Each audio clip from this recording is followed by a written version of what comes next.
Hello', কি খবৰ? কীৰ্তন বুলি গাঁৱলৈকে আহিছিলোঁ আৰু এয়া বাহঁতৰ ঘৰত চাওকচোন বগা নেচেৰাটো ইমানেই লাগি আছে মানে। তো সিহঁতৰ খোৱা মানুহো নাই আৰু তেনেকৈ চিঙুটা মানুহো নাই।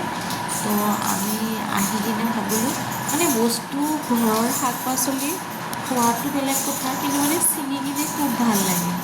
এয়া মই ছিঙি আছোঁ। এয়া আমাৰ বা হয়, মুনুবাহঁতৰ ভিনদেউৰ বা, ডাঙৰ বা আহিছিলে। বা কৈছে ময়ো ছিঙি ভাল পাওঁ, একেলগে ছিঙিয়ে লওঁ দিয়া।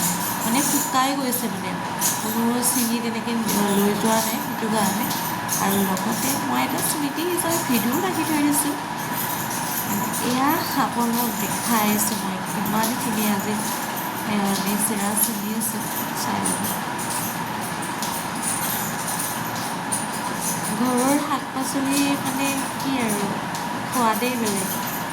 দুটা হ'লেও যিকোনো বস্তুৱে মানে দুটাও যদি নেমু টেঙা লাগিছে সেইখিনিও বহুত। এয়া ফলৰ নেমু আৰু এয়া নেচেৰা।